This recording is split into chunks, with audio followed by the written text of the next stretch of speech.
अस्सलाम वालेकुम। 9th class chapter number 8 lecture number 18 में मैं आप सारे बच्चों को वेलकम करता हूँ। अच्छा बच्चों, चैप्टर हमारा जो है ना बड़े अहम टॉपिक्स की तरफ आ गया है। इससे पहले जो है ना हम कुछ रैंडम टॉपिक्स डिस्कस कर रहे थे। कंपोनेंट्स ऑफ फूड हमने डिस्कस किया। 6 अलग अलग टॉपिक्स थे।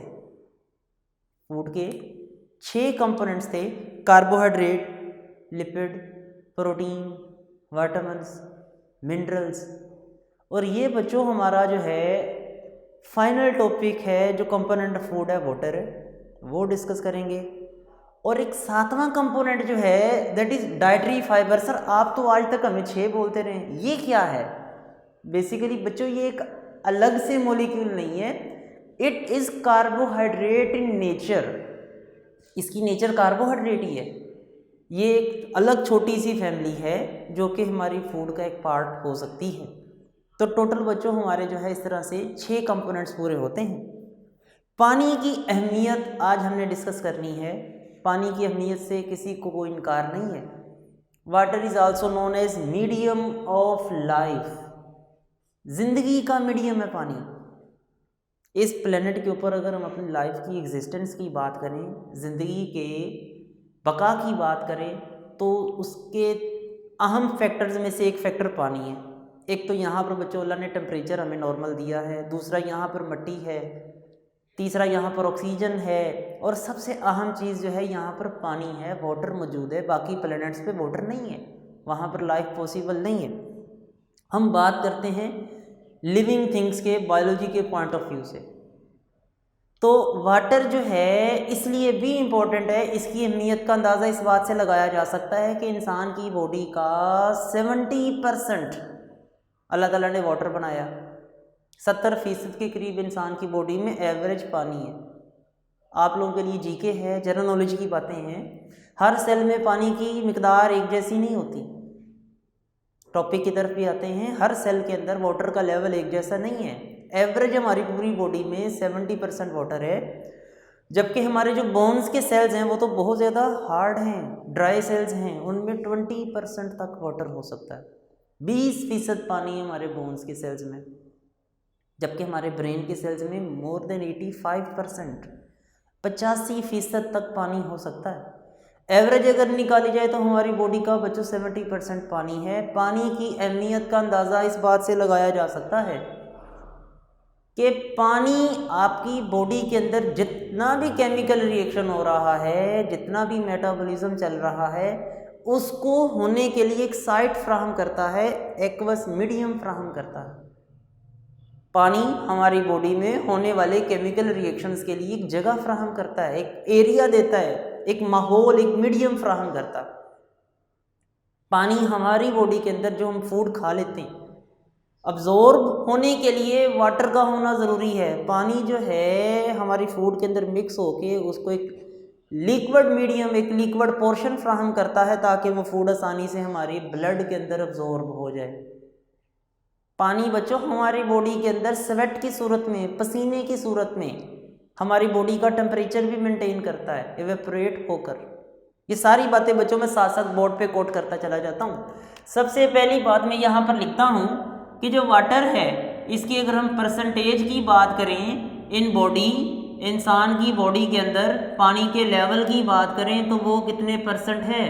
70% के करीब वाटर है। इंसान की जो बॉडी के बोन्स के सेल्स हैं, हड्डियों के जो सेल्स हैं, उनमें 20% के करीब पानी हो सकता है, जबकि इंसान के जो ब्रेन के सेल हैं, दिमाग के सेल्स हैं, दे मे हैव 85% वाटर। पानी की अहमियत क्या है? पानी इतना इम्पोर्टेंट क्यों है? पानी की इम्पोर्टेंस को डिस्कस करने से पहले अगर मैं लिखूं कि water is a medium of life, तो ये बात बच्चों गलत नहीं होगी। पानी जो है ज़िंदगी का मीडियम है, ये बात बिल्कुल दुरुस्त है। कैसे? पानी का सबसे पहला रोल, ये इंसान की बॉडी में जितना भी केमिकल रिएक्शन हो रहा है, जितने भी हमारे एंजाइम्स हैं जो कि किसी भी सबस्ट्रेट के ऊपर अटैक करके उसको ब्रेक करते हैं, जितना भी हमारा मेटाबॉलिज्म चल रहा है वो सारे का सारा पानी के अंदर होता है। अगर वाटर नहीं होता तो एंजाइम कभी भी किसी भी सबस्ट्रेट को तोड़ नहीं सकते। एंजाइम्स की वर्किंग के लिए एक्वस मीडियम का होना ज़रूरी है, वाटर का होना ज़रूरी है। तो जो वाटर होता है, जो पानी है, इट प्रोवाइड एक्वस मीडियम, ये एक एक्वस मीडियम फ्राहम करता है और उस एक्वस मीडियम के अंदर वर्किंग ऑफ एंजाइम होती है, वर्किंग ऑफ एंजाइम। जी ये बच्चों हमारा दूसरा फ़ायदा, वाटर का दूसरा फ़ायदा कि ये जो है वाटर की सूरत जो है वो एक्वस मीडियम फ्राहम करता है, एंजाइम को काम करने में मदद देता है। सबसे अहम बात बच्चों, वाटर जो है, पानी जो है, ये डिज़ोल्व कर लेता है किसको? जो भी हम खाना खाते हैं, हमने जूस की सूरत में या किसी सॉलिड फॉर्म की सूरत में जो चीज़ खाई है, दांतों से काटी है, चबाई है, जिस्म में ले गए हैं, वाटर उस फूड के अंदर जितने भी इंग्रेडिएंट्स हैं जो हम खाना खाते हैं उसमें जो न्यूट्रिएंट्स होते हैं वो वाटर अब्जॉर्ब कर लेता है, डिज़ोल्व कर लेता है। और डिज़ोल्व करने के बाद जब वो फूड हमारे स्टमक से, इंटेस्टाइन में से गुजरती है तो वो आसानी से अब्जॉर्ब इन ब्लड के अंदर आसानी से अब्जॉर्ब हो जाती है।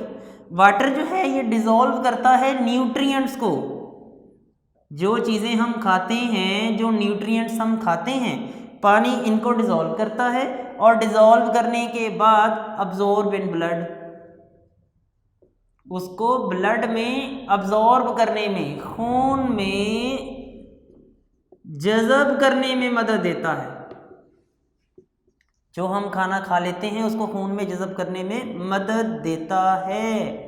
जो बच्चों हमारी बॉडी का वेस्ट है, जो हम खाना खाते हैं वो सारा तो डाइजेस्ट नहीं होता, बहुत सी फूड अनडाइजेस्टेड रह जाती है, बहुत सा हमारी बॉडी में वेस्ट बनता है, बाई प्रोडक्ट्स बनते हैं जो हमारे लिए ज़रूरी नहीं है। क्या वो वेस्ट हमारी बॉडी में रहने चाहिए? थोड़ी देर के लिए इमेजिन करें कि क्या वो जो वेस्ट मटेरियल हैं वो हमारी बॉडी में रहने चाहिए? हरगिज़ नहीं रहने चाहिए। वो वेस्ट मटेरियल को हमारे जिस्म से निकल जाना चाहिए। छोटी सी एग्जांपल है, क्या आप अपने घर के अंदर वो, मैं आपको अक्सर एग्जांपल देता हूँ ना, आप एक सुप्रीम टी की डब्बी लेकर आते हैं तो जो उसमें यूज़फुल चीज़ है वो तो चाय की पत्ती है, वो तो आपने निकाल के बॉक्स में डाल ली अपने घर के अंदर, क्या गत्ता भी संभाल के रखते हैं? नहीं सर, गत्ता क्यों संभाल के रखना है? वो तो वेस्ट है, हम उसे डिस्कार्ड कर देते हैं, उसको हम जो है डस्टबिन में डाल देते हैं। बिल्कुल वैसे ही जब हम खाना खा लेते हैं तो सारा जो हमारा खाना है वो डाइजेस्ट नहीं होता, अनडाइजेस्टेड जो फूड का पार्ट होता है, क्या उसको हमारी बॉडी में रहना चाहिए? नहीं रहना चाहिए, बॉडी से निकल जाना चाहिए। तो वो जो अनडाइजेस्टेड मटेरियल होता है, जो हमने फूड खाई है, उसका जो अनडाइजेस्टेड पार्ट है, उसका जो वेस्ट बनता है, उस वेस्ट को हमारी बॉडी से एक्सक्रीट हो जाना चाहिए, खारिज हो जाना चाहिए। और उनको बॉडी से एक्सक्रीट करने में, फालतू मादों को जिस्म से खारिज करने में, वेस्ट को एक्सक्रीट करने में ये हेल्प करता है। जैसे हमारी बॉडी के अंदर यूरिन फॉर्मेशन होती है तो बहुत से वेस्ट हमारी बॉडी से निकल जाते हैं। सोचें, यूरिन जो है बेसिकली उसमें बच्चों 95% पानी होता है, 95% यूरिन के अंदर वाटर होता है जो हमारी बॉडी से वेस्ट को लेकर निकलता है। पानी जो है ये हमारे स्किन का, हमारी बॉडी का, स्किन और हमारी जो बॉडी है इसका टेम्परेचर मेंटेन करता है, टेम्परेचर स्टेबलाइज करता है। कैसे? इवेपोरेशन करके। इवेपोरेशन क्या होती है? किसी भी लिक्विड का गैस में चले जाना, किसी लिक्विड का वेपर्स में चेंज हो जाना, ये इवेपोरेशन होती है। तो वाटर जो है इवेपोरेशन करता है और इवेपोरेशन से हमारी स्किन का टेम्परेचर मेंटेन करता है। सोचें कैसे? गर्मी आती है और लाइट चली गई है, यूपीएस बंद है, जून जुलाई का महीना है, तो आपकी स्किन के ऊपर वाटर के ड्रॉपलेट्स आते हैं जिन्हें हम पसीना कहते हैं, स्वेट आता है। वो पसीना आपकी स्किन पे आता है, क्यों? क्योंकि आपकी स्किन का टेम्परेचर ज़्यादा हो चुका होता है। तो कुदरत ने हमारी स्किन के अंदर ना कुछ ग्लैंड्स रखे जिन्हें कहते हैं स्वेट ग्लैंड, पसीना पैदा करने वाले ग्लैंड्स।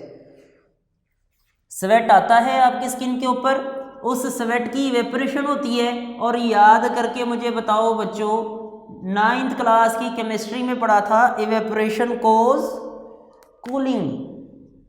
इवेपोरेशन से क्या पैदा होती है? कूलिंग पैदा होती है। तो इवेपोरेशन से ठंडक पैदा होगी, कूलिंग पैदा होगी, और आपका जो बॉडी का टेम्परेचर है वो ठंडा हो जाएगा, कम हो जाएगा। पानी बच्चों हमारे लिए बहुत ज़्यादा इम्पोर्टेंट है। डॉक्टर्स कहते हैं हमें दिन में 2 लीटर पानी का इस्तेमाल करना चाहिए, और अफसोस की बात है कि हम नहीं करते, मैं भी नहीं करता। एक दिन में 2 गिलास पानी पी लिया, कभी 1.5 पी लिया। अक्सर ऐसा होता है कि हम सर्दियों का मौसम है आजकल, शायद ही है, आज ईमानदारी से बताओ मुझे, सारे बच्चों में से किस बच्चे ने आज 12 गिलास पानी पिया है? 8 से 12 गिलास पानी पीने चाहिए, डॉक्टर्स की ये सजेशन है, लेकिन हम लोग ऐसा नहीं करते। सर्दियों के मौसम में तो आधा गिलास, 1 गिलास, 2 गिलास पानी ज़्यादा से ज़्यादा हम सारा दिन गुजार देते हैं। लेकिन फिजिशियंस की हिदायत के मुताबिक एक इंसान को पर डे, एक दिन में 8 से 12 गिलास पानी पीना चाहिए। पानी जो होता है ये आपको नेचुरली, मुख्तलिफ सोर्सेज हैं पानी के, मुख्तलिफ जो ज़राए हैं आपको वाटर उनसे मिलता है।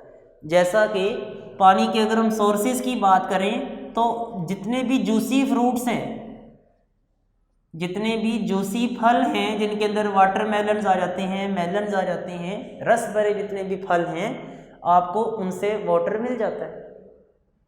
तो पानी जो है ये हमारे लिए बहुत ज़्यादा इम्पोर्टेंस का हामिल है।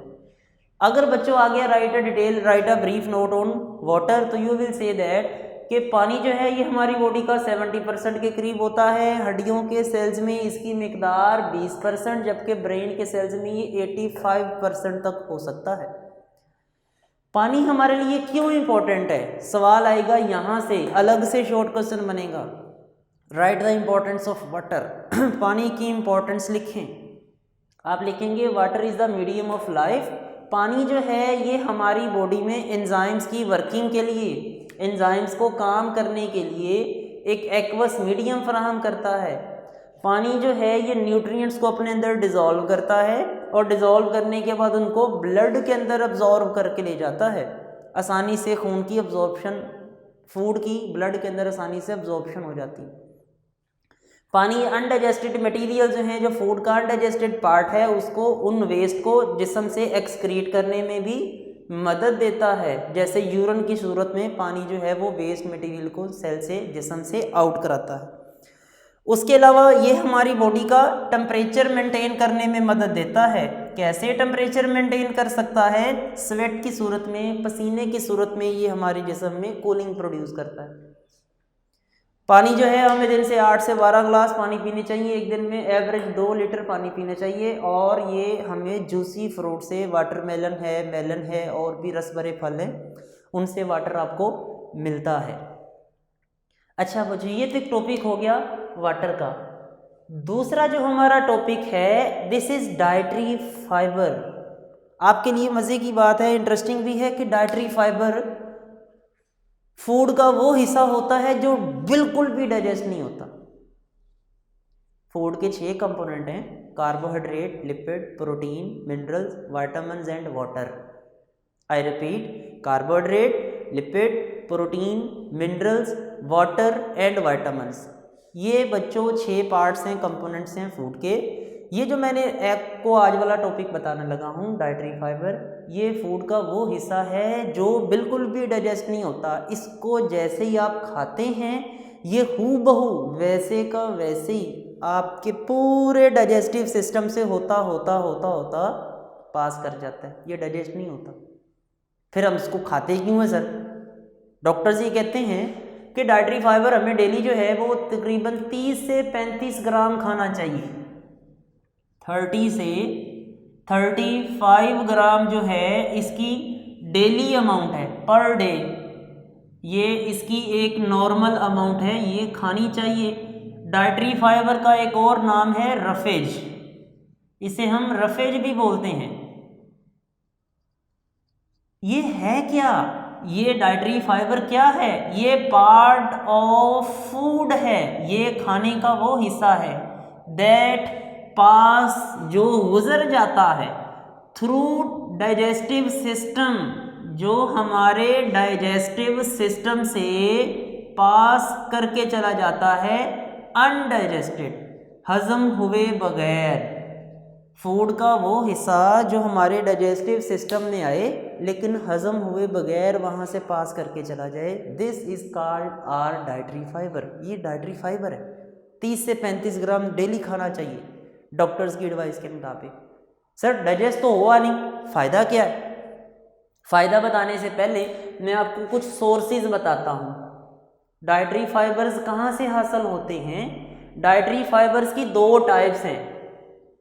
डाइटरी फाइबर की दो टाइप्स हैं। कुछ डाइटरी फाइबर ऐसे हैं जो हमारे डाइजेस्टिव सिस्टम में आते हैं और ब्रेक हो जाते हैं, डाइजेस्ट नहीं होते। मैंने एक वर्ड बोला है ब्रेक। ब्रेक मतलब टूट जाना, डाइजेस्ट का मतलब होता है हजम हो जाना। ये दो अलग अलग बातें हैं, ये आगे चल के आने वाले टॉपिक्स में मैं आपको बताऊंगा। डाइटरी फाइबर की दो टाइप्स हैं।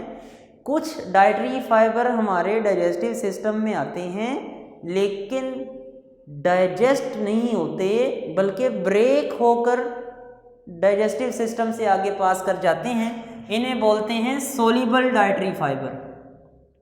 सोल्यूबल डाइटरी फाइबर जो हैं दे ब्रेक, ये टूट जाते हैं जब ये डाइजेस्टिव सिस्टम में से गुजरते हैं। दूसरे हैं insoluble dietary fibre. Insoluble dietary fibres जो हैं दे डू नॉट ब्रेक। ये जब हमारे डाइजेस्टिव सिस्टम से गुजरते हैं ये नहीं टूटते, ये टूटे बगैर पास कर जाते हैं। सोल्यूबल डाइटरी फाइबर जो हैं इनके जो सोर्सेज हैं, सोल्यूबल डाइटरी फाइबर के जो सोर्सेज हैं ये हैं वेजिटेबल स्किन, जिन्हें हम जो है फलों के छिलके बोल सकते हैं। वेजिटेबल स्किन्स हमारी बुक में वर्ड लिखा होगा, वेजिटेबल स्किन। फ्रूट कार्प्स भी नहीं कहा जाता है, फलों के छिलके। अक्सर हम जो है एप्पल्स खाते हैं और छीले बगैर खा लेते हैं। सैलड में हम जो है खीरों का इस्तेमाल करते हैं, नहीं छीलते, समटाइम वैसे खा लेते हैं। जितने भी वेजिटेबल्स की स्किन्स हैं, जितने भी फ्रूट के कार्प्स हैं, व्हीट ब्रान। व्हीट ब्रान क्या है? व्हीट ब्रान बच्चों चोकर को बोलते हैं। अब चोकर क्या है? ये एक आटे की भूसी उसको बोलते हैं। ये आटा जब हम छान लेते हैं तो जो ऊपर ब्राउन कलर का मटेरियल बच जाता है, this is called wheat bran, जिसे हम चोकर भी बोलते हैं। ये सोल्यूबल डाइटरी फाइबर है। इनसॉल्युबल डाइटरी फाइबर जो है उसमें एग्जांपल लिखी होंगी ओट्स, जिसे हम जई बोलते हैं, ओट्स, जई। इसके अलावा चंद बच्चों मटेरियल मजीद लिखे होंगे। These are the sources. मैं रिपीट करता हूँ, डाइटरी फाइबर की दो बड़ी टाइप्स हैं, soluble dietary fibre, insoluble dietary fibre. Soluble dietary fibre digestive system में से गुजरते हैं, soluble dietary fibre digestive system में से गुजरते हैं लेकिन वो ब्रेक हो जाते हैं, टूट जाते हैं। Insoluble dietary fibre digestive system में से पास करते हुए टूटते नहीं। सर इनका रोल क्या है? डाइटरी फाइबर हमें एनर्जी भी नहीं देते, डाइटरी फाइबर टूटते भी नहीं हैं। डाइटरी फाइबर जैसे खाते हैं डाइजेस्टिव सिस्टम में से वैसे चले जाते हैं। इनका फ़ायदा क्या है? क्या फ़ायदा है डाइटरी फाइबर्स का? डाइटरी फाइबर्स जो हैं बच्चों दे ब्रेक द कॉन्स्टिपेशन। होता बेसिकली क्या है? ये मिसाल के तौर पे हमारा डाइजेस्टिव सिस्टम की अंदर वाली दीवार है, ये वो नाली है जिसमें से फूड गुजर रही है। This is the food particle, red colour से जो मैंने शो किया है, this is the food particle. Food particle जब हमारे डाइजेस्टिव सिस्टम में से गुजरता है, could you believe that more than 40 feet, 40 foot से ज़्यादा लंबा सफ़र तय करना पड़ता है उस नवाले को जो हम खाते हैं, और वो हमारे डाइजेस्टिव सिस्टम में से गुजरता है। कहीं रास्ते में ब्रेक लग गई तो क्या होगा? जस्ट इमेजिन कि अगर फूड का गोला जो हमने खाया है, जो निवाला हमने निगल लिया है, अगर वो हमारे डाइजेस्टिव सिस्टम में कहीं जाके फंस गया, 40 फुट बच्चों 4 मंजिला इमारत बन जाती, ज़मीन से लेके 4 मंजिला इमारत। इतनी लंबी इंटेस्टाइन है हमारे पेट में, अल्लाह ने ऐसे ऐसे घुमाई हुई। तो ऐसा नहीं हो सकता कि वो फूड का पार्टिकल कहीं अटक जाए, नहीं होता। इतना परफेक्ट निज़ाम अल्लाह ने बनाया। कैसे सर? उसकी वजह यह है कि जो फूड का पार्टिकल हम खाते हैं उसके रास्ते को आसान बनाने के लिए जो डाइटरी फाइबर्स है ना, वो जो डाइटरी फाइबर्स हैं वो हमारे डाइजेस्टिव सिस्टम की दीवारों के साथ एक लेयर बना लेती हैं। इस तरह से डाइजेस्टिव सिस्टम की दीवारों के साथ एक लेयर बना लेते हैं, ताकि ये जो फूड का पार्टिकल है जो मैं रेड कलर में बनाया है, ये हमारे डाइजेस्टिव सिस्टम में स्मूथली पास कर जाए, इसको पासेज के दौरान, गुजरने के दौरान रुकावट पेश ना आए। सबसे जो पहला फ़ायदा है डाइटरी फाइबर का, जो पहला रोल है, इट ब्रेक कॉन्स्टिपेशन। अगर कब्ज होगी तो ये कब्ज कुशा है, ब्रेक कॉन्स्टिपेशन, कब्ज तोड़ता है। रिलीव कॉन्स्टिपेशन, कब्ज को होने से रोकता भी है, कब्ज कुशा भी है डाइटरी फाइबर, कब्ज होने से रोकता भी है। इसलिए तो कहते हैं डॉक्टर्स इसको 30 से 35 ग्राम खाएं, ताकि आपका डाइजेस्टिव सिस्टम नॉर्मली वर्क करता रहे। तीसरी बात बच्चों, लोअर द ब्लड कोलेस्ट्रोल। हमारा जो खून में ब्लड कोलेस्ट्रोल है ये ज़्यादा नहीं होना चाहिए। अगर खून में कोलेस्ट्रोल लेवल बढ़ गया तो कार्डियोवास्कुलर डिजीज़ हो सकती हैं, दिल से मुतल्लिका बीमारियाँ हो सकती हैं। अगर आपका कोलेस्ट्रॉल लेवल बढ़ जाता है, ऑयल की मिकदार बढ़ जाती है, तो वो आपकी खून की नालियों में जाके फंस जाता है, जिस वजह से दिल को ज़्यादा हरकत करना पड़ती है, कार्डियोवास्कुलर डिजीज़ हो सकती हैं। तो ये इंसान का ब्लड कोलेस्ट्रॉल कम करता है। और क्या करता है, लोअर ब्लड शुगर लेवल, इंसान का ब्लड शुगर लेवल भी कम करता है। Break constipation, relief from constipation, lower blood cholesterol, lower blood sugar level, ये डाइटरी फाइबर्स के फंक्शंस हैं। बच्चों पानी की अगर कमी हो जाए तो भी, पानी की जो कमी हो जाए उस कंडीशन को हम डिहाइड्रेशन कहते हैं। और डिहाइड्रेशन जो है ये भी बहुत सी बीमारियों का बायस बन सकती है। पानी की कमी, डिहाइड्रेशन से हमारा खून गाढ़ा होगा और उससे भी कार्डियोवास्कुलर डिजीज़ हो सकती हैं। मैंने वर्ड इस्तेमाल किया है CVD, कार्डियोवास्कुलर डिजीज़ कब होती हैं, जब हमारी बॉडी के अंदर वाटर लेवल कम हो जाता है। ये जो बच्चों हमने आज 2 टॉपिक्स पढ़े हैं, इसमें वाटर वाला टॉपिक कैसे इंपॉर्टेंट है, इसमें तो आएगा सवाल, right the importance of water, पहला शॉर्ट क्वेश्चन। ये सारे MCQs है, पानी कितने कितने परसेंट है, ये सारे MCQs है। Right the importance of water, water का एक अच्छा खासा पैरा उसमें आएगा। वाटर आप सारा याद कर लें बच्चों, इजी है। वाटर वाला पैरा कोशिश करें आप सारा याद करें, right the importance of water.